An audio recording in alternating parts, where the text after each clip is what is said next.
Welcome to the Jets Show. I am your host, Show, and today we are going to talk about the excellent victory over the Miami Dolphins, divisional rival. Let's go. You know what time it is, right? It's showtime. It's showtime. 1, 2, 3, 4.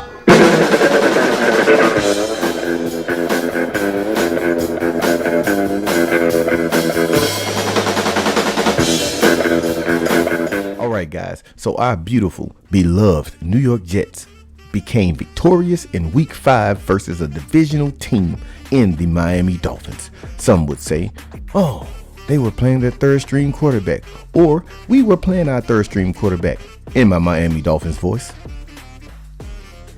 Doesn't matter, man. Does not matter.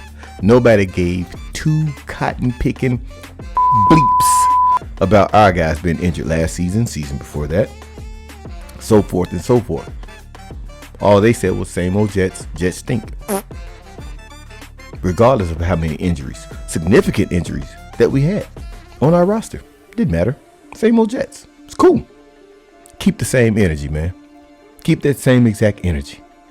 Because on Sunday, Week 5, 2022, the Jets dominated.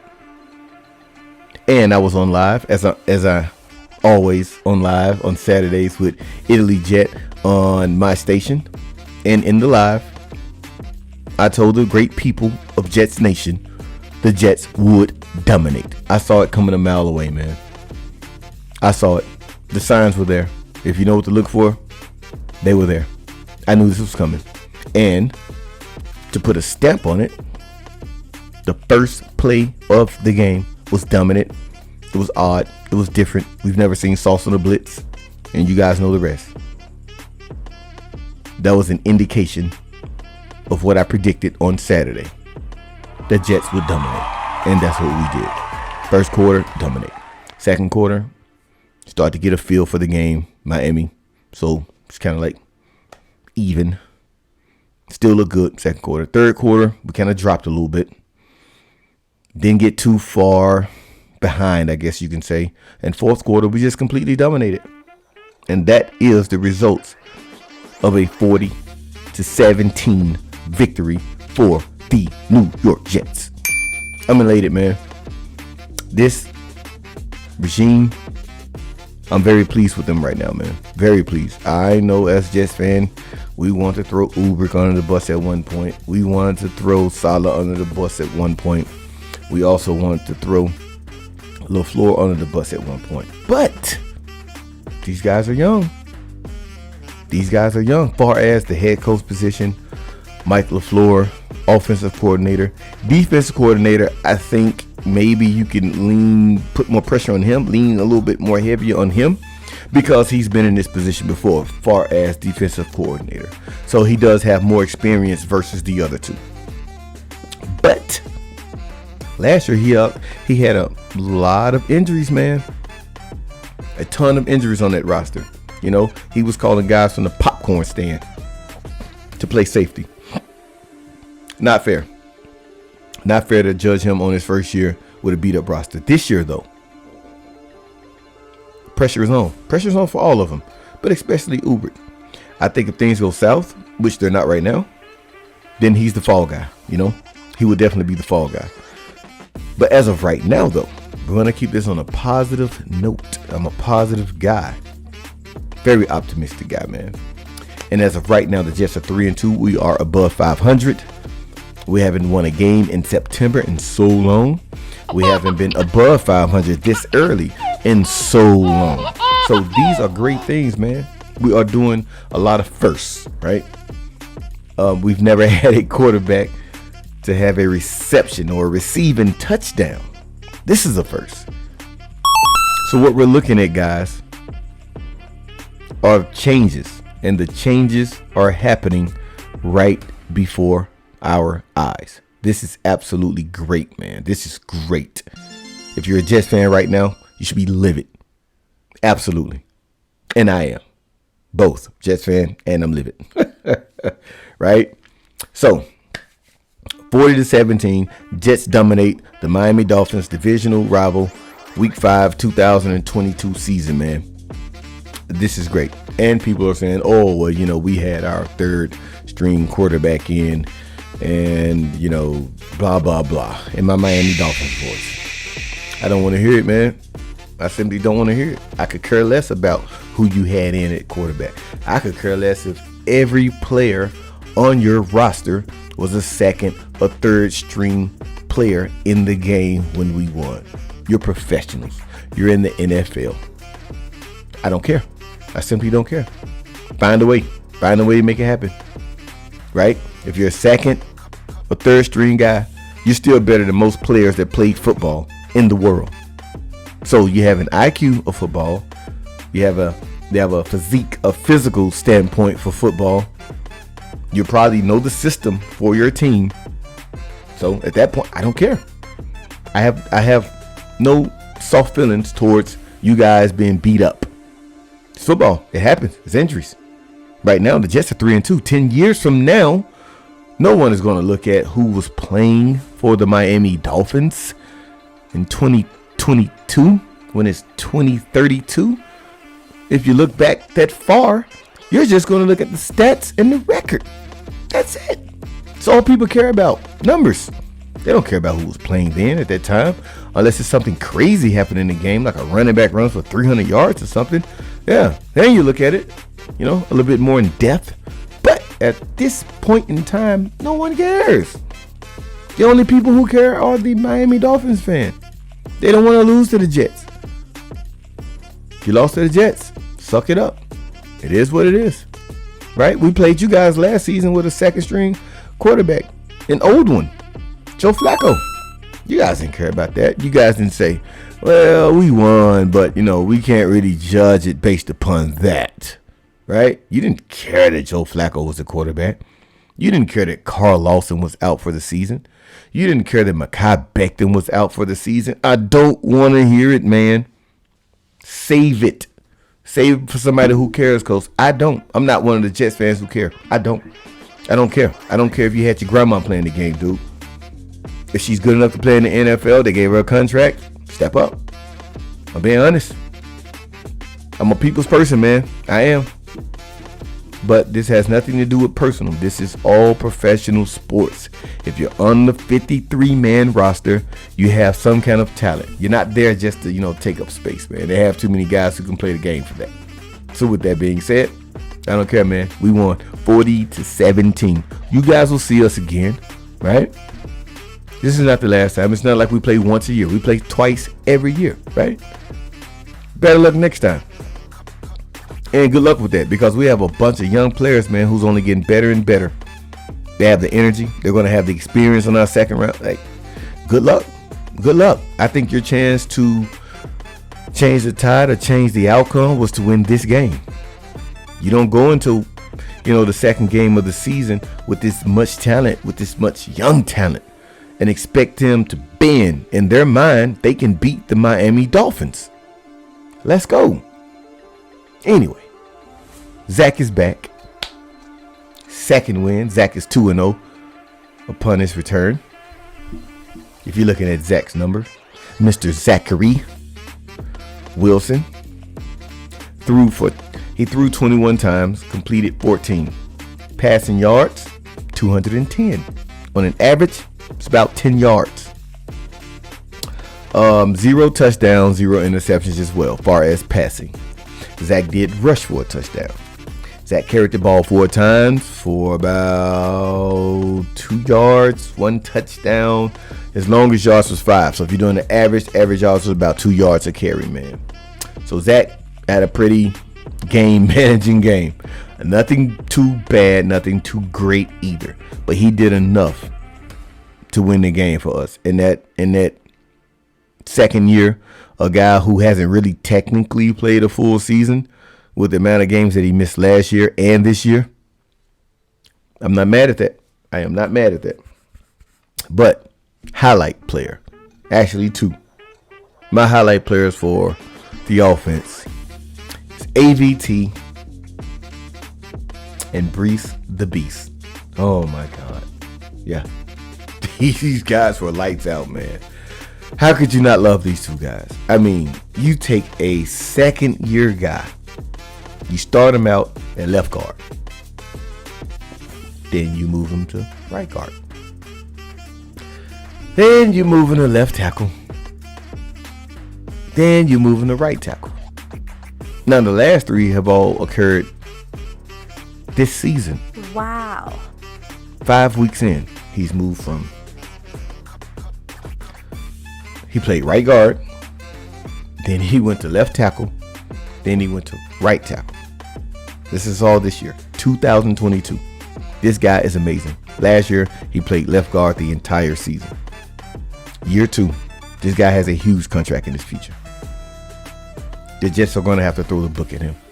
And hopefully, he stays a Jet for his entire career.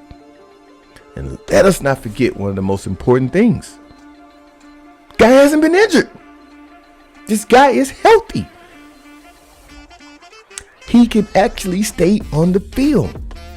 How shocking is that to be a Jets? God, I love this. He's my MVP of the team, man. Absolutely. He's my MVP. I don't own a ABT jersey at this moment, but I have one on the way. Trust.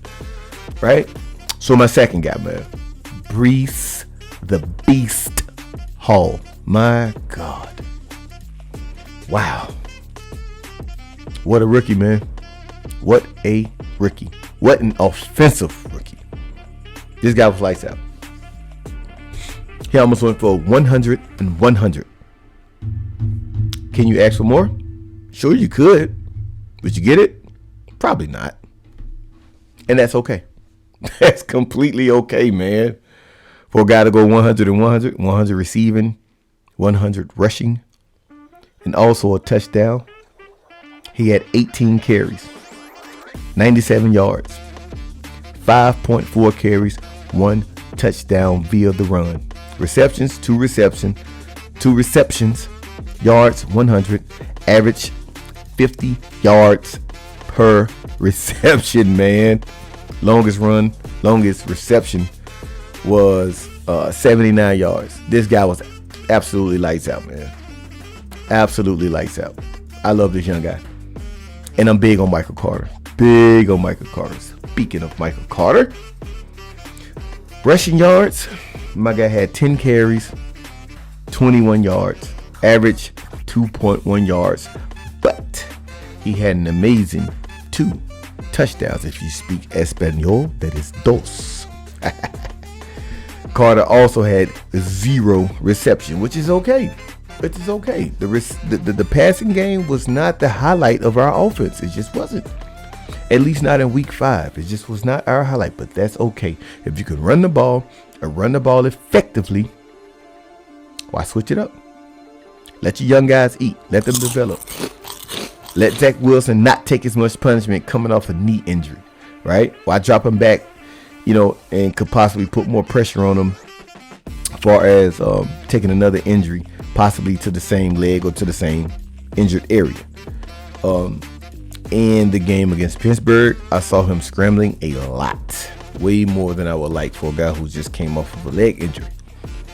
So this game plan was absolutely magnificent.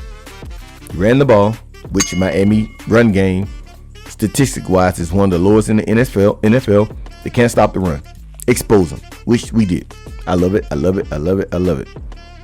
Also, you're giving your linemen time to gel. They just had a live NFL game with Brown being back, who looked very solid, and the rest of our guys in the offensive line. You're giving them time to gel against a divisional team, a live NFL team. Now they have it under their belt where they didn't have to worry about protecting Zach as much.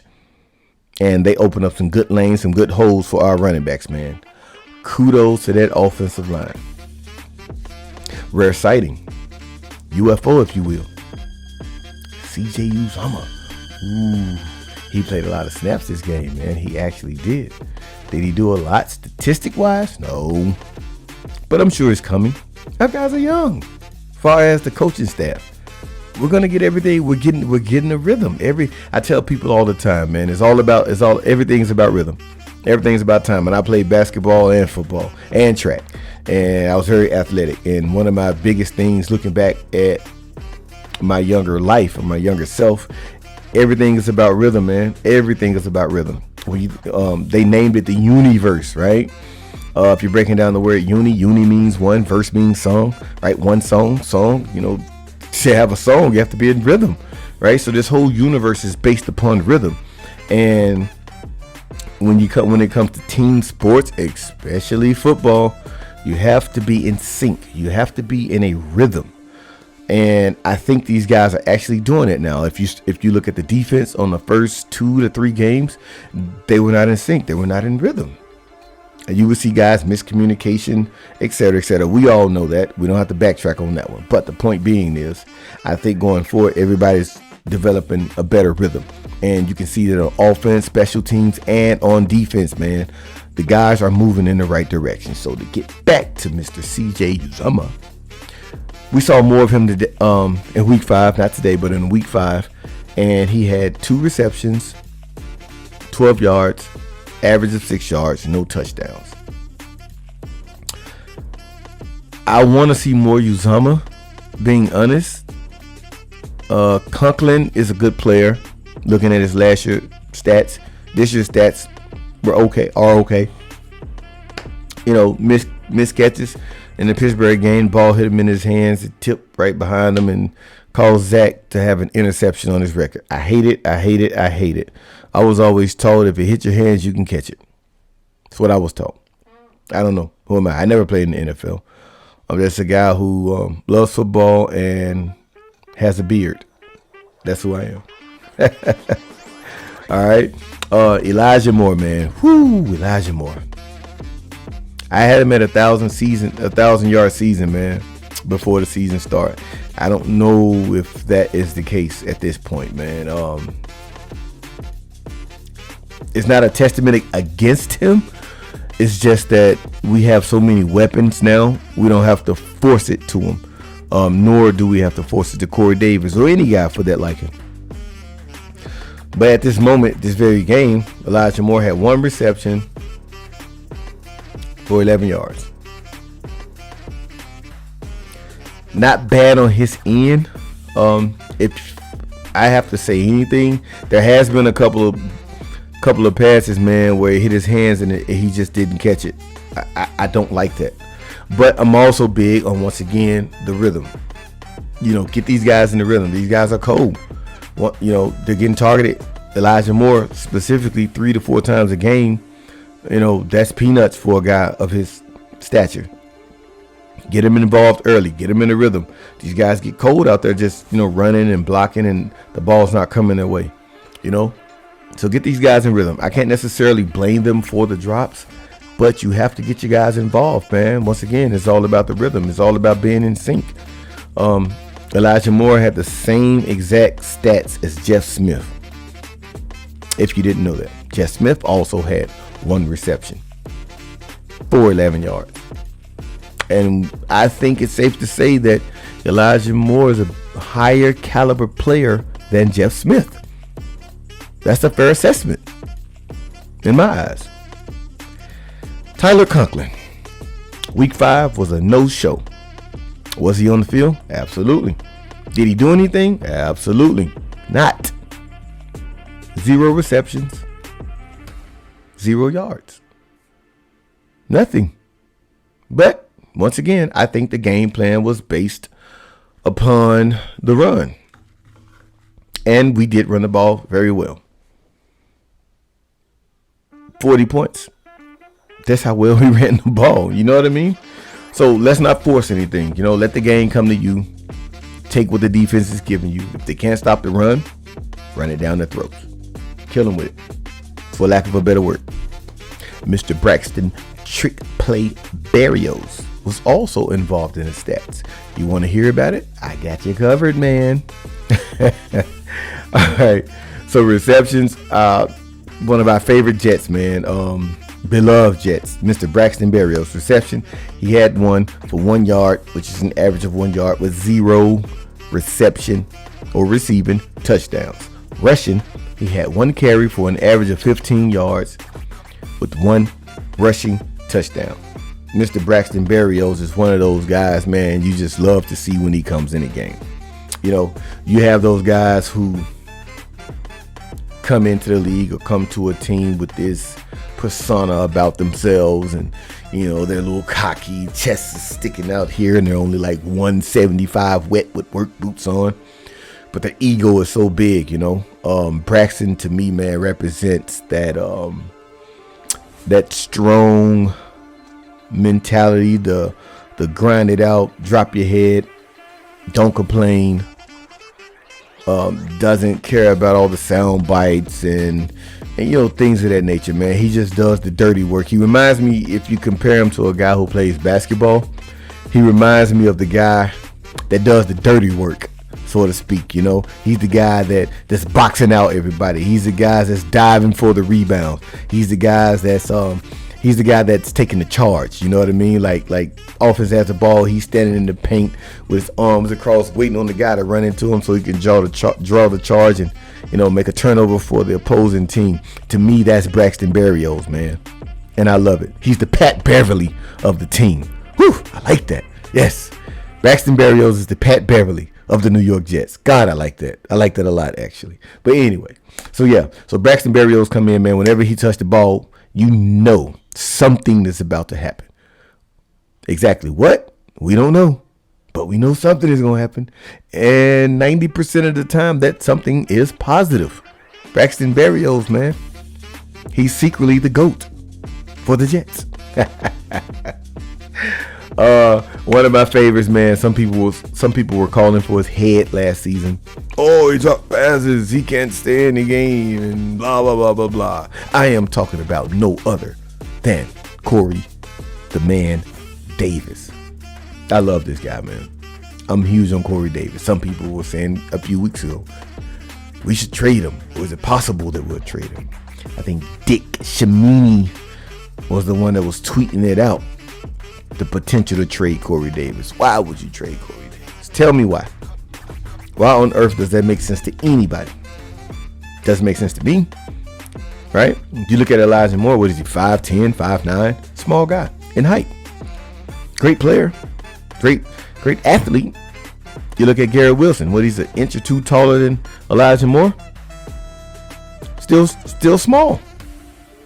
So what other stud do you have to go to in the wide receiver group? Corey Davis. He's a big guy, 6'1" plus. You want to trade him? I think not, man. Absolutely not. Zach Wilson absolutely has a chemistry with Corey Davis. You don't want to take that away from Zach Wilson. One of the main arguments or the main reasons I was saying that you should re-sign Braxton Berrios in the offseason. The quarterback is young. Don't take away the guys he has a chemistry with. That doesn't make sense. And if you watch my videos before, I'm going to use one of my famous sayings. It's boneheaded. Makes no sense. No thought behind it if you trade Corey Davis or you don't re-sign Braxton Berrios. A blind man can see that. Absolutely can see that. So you don't trade him. You keep him. He develops Zach. Zach develops him even more. They understand the playbook together. They have chemistry. Boom. Keep him. You don't trade him. So getting into my guy, Mr. Corey Davis. He had 2 receptions. Total yards, 38. Average yards per catch, a whopping 19. That's a first down. Twice. That goes a long way in the NFL, man. A long ways. And I like what Corey Davis can do. I'm sure we all love what he did in Pittsburgh. I'm sure we all love what he did against the Browns. The guy can play ball. We all know this. Is he a legit number one? Can he create separation as well as a Cooper Kupp or Amari Cooper or Adams? No, he's not that guy. But is he one of the guys in the NFL? You damn right he is. You keep him. Going into our last guy who put numbers on the board for us. Week 5 against the Miami Dolphins. Mr. Garrett Wilson. This guy has been electric since he stepped on the field with us in training camp. You heard great things about him. Preseason, we saw some good things about him. And during the regular season, we've seen great and excellent, promising things. Coming into this thing, man, he reminded me of a combination of a lot of guys. He had a little bit of OBJ in him, in my eyes. A little bit of Ridley in him. I saw this guy's electric. Coming into the draft, I was big on Drake London because the guy doesn't drop passes, Drake London. And that was one of the things that we had an issue with last year. So I wanted to fix that, right? You fix the simple things first, in my opinion, right? I told you guys before in one of my videos, I'm in construction. So in my construction jobs, whether it be framing, plumbing, electrical, painting, drywall, roofing, flooring, whatever it is. But if you're doing problem solving, you always start with the simplest things first. Always. If a light is not working, for instance, you don't go run to the panel, right? You don't open the wall up or take the receptacle off the wall or out of the wall or the switch out of the wall, right? No, the light is not working. Well, possibly it could be the light bulb. You ever thought about that one? Right? So I take that approach with everything in life. If Zach was past, Zach's stats would have been absolutely way better than they were last season had the guys not dropped the ball. So me being who I am, looking into the future receivers in the draft, well, what guy has the lowest drop rate? That's a good top 10, top 15 receiver. And the answer was Drake London. Let's get Drake on the team. You know, he'll help Zach increase. Oh my God. But that wasn't the case. And I wasn't mad that we didn't get him. We didn't get him particularly because he was gone before our second pick in the first round. No biggie. My next guy on the board was the Garrett Wilson. So us acquiring him, I was perfectly okay with that. And this guy's been lights out, man. Lights out so far. Thus far. The guy, like I said, has 3 receptions, 27 yards, average of 9 yards. It's basically almost a Corey Davis number. It was almost a first down, in his average yards. And he didn't get a touchdown. None of our receivers did, which is cool. Not a problem at all. We put up 40 points and we won, man. You can't be mad at that. So, I gave you guys a recap of the game from my perspective. I hope you guys like this video. I hope you guys comment. I hope you guys do subscribe, but only do it if you love it. Only do it if you're rocking with your guy, man. Come on in. Enjoy some of the things that we have to bring to the table here at the Jets Show. We have special guests coming in. We have a Saturday pregame show every Saturday with my guy Italy Jet, man. So tune in for that every Saturday religiously. We're there. We also have that Saturday is on my channel. Also on Sundays we do the post-game show. The post-game shows are on my guy Italy Jet show, and we do it after the mid-game. After the midday games, or we go like an hour before the midday games are done. But you can check out his channel, man. Check out mine. You can see the consistency there. So if you guys want to come in, if you're just chilling at home on Saturdays and you got the Jets on, or you have the Jets on your mind as often as I do, on Saturday nights, you're amped about the game, in the next few hours, man, come on in and share your thoughts with us, man. Let us know what you think. It's always wonderful and beautiful to see like-minded Jets fans in a space where we can communicate, we can chat, we can have fun, we can share our opinions, whether I agree or disagree. That's what this thing is about, man. So if you enjoyed the content, subscribe, like, comment, share your thoughts with me.